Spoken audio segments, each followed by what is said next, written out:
Hey guys, if you liked the video, make sure to like and subscribe. Appreciate you. Now let's get to it.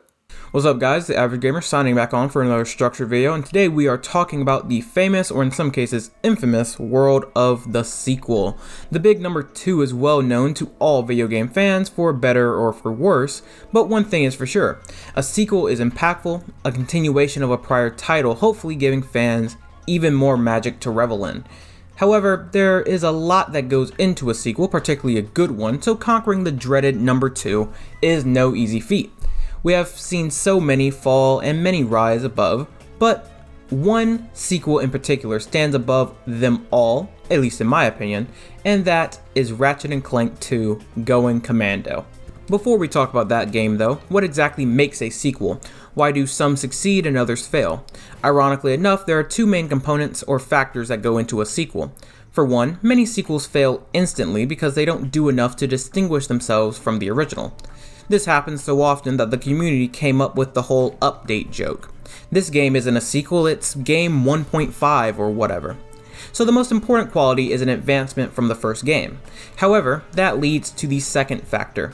A sequel must call back to what made the original great, notable, captivating, etc. Change too much, then many question if this is a sequel or a new franchise or title entirely. Now, the threshold of how much new and old to add is arbitrary at best, and you are never going to please everyone. Also, not all games are the same and thus will prioritize different things to slight degrees. For instance, more story-intensive games require a bit more focus as they must develop their characters even further, like in Uncharted 2 for instance. And sometimes there are games that are like Mario Galaxy 2, where the original was so great that most people are more than okay with just more of that. But of course, even that game brought a couple of new things to the table. So essentially what makes a good sequel is originality and recognizability. Well, what makes Ratchet 2 so great in these regards? Well, to start, let's talk about recognizability.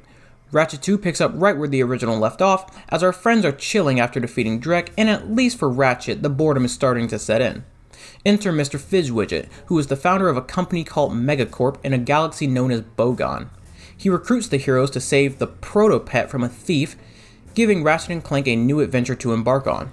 The story is simple in concept, but has depth to it, and most importantly, it's the kind of mission you could see our heroes undertaking. Additionally, the way Ratchet and Clank interact is recognizable as well. In the first game, Ratchet was pretty much an asshole to Clank for a lot of the story, only really warming up to him towards the end. In Ratchet 2, they pick up right where they left off, and Ratchet and Clank feel like an actual dynamic duo, and nothing feels out of place or forced in their relationship, which could be due to the change in voice actors for Ratchet to reflect this new attitude. But recognizability is not just for the story and its characters, it must also be present in the theme, set, and gameplay, and Ratchet 2 accomplishes this as well.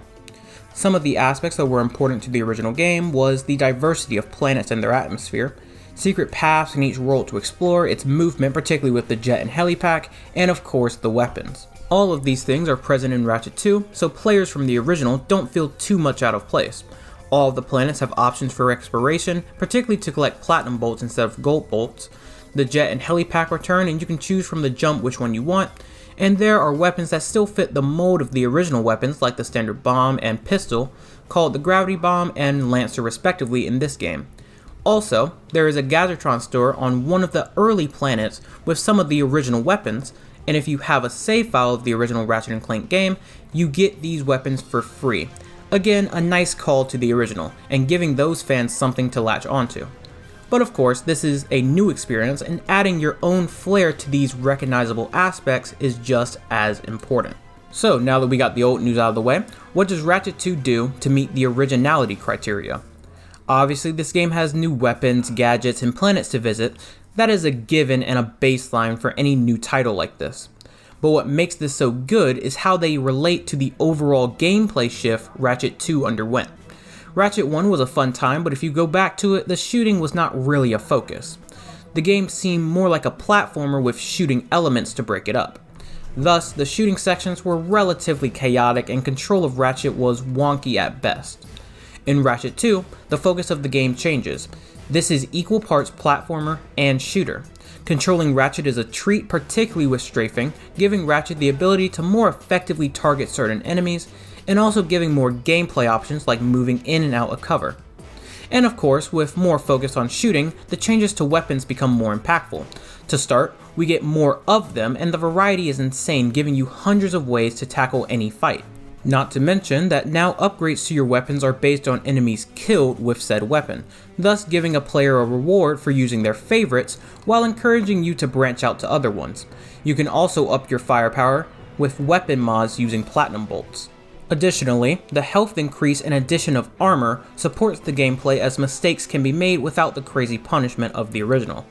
Now with this shift in focus towards being equal part platformer and shooter, the game needs to give you more opportunities to experience both, and Insomniac Games delivered on that front as well, as Ratchet 2 dwarfs the original in playtime and replayability. However, they also let the shooting have its own time to shine with things like the battle arena and planets like Tabora and Grobin, which have these big open areas that you can go into and kill waves of enemies while collecting unique items. The last big change is to ship missions. They did not really exist in the original except for a boss fight here and there, but in Ratchet 2 they serve as essentially a wall you have to get through to proceed to landing on a new planet. Although I would argue it is probably the most uninteresting aspect of the game in my eyes, its addition I think was very important to the overall set and theme of the game and contributed to the overall world building. We are set in space after all, and letting the player experience that was a very smart choice to change the gameplay. And of course, in typical fantastic Insomniac fashion, they made sure this section had all sorts of depth to it. You can customize your ship as well as play multiple challenges in each ship section that have different objectives. It's safe to say that this game did more than enough to improve and distinguish itself from the original, and it was so impactful that this is where the modern Ratchet and Clank started, and began its rise as one of Sony's most memorable exclusive titles. Ratchet and Clank 2 Going Commando does everything a good sequel is supposed to do and cranks it up to 11. It keeps the core identity intact while making small and sometimes big tweaks where needed that all contribute and develop said identity even further. Insomniac Games choosing to not rest on their laurels paid off big, as this game made sure Ratchet and Clank would become one of the most popular video game franchises ever. When we talk about perfection, your 10 out of 10 games, your best games of all time, rest assured, Ratchet and Clank 2 is right up there with the best of them. But hey, let me know what you guys think about Ratchet 2 or any other sequel that either hit or missed the mark. Like and subscribe if you enjoyed. This is The Average Gamer, signing off. See you guys.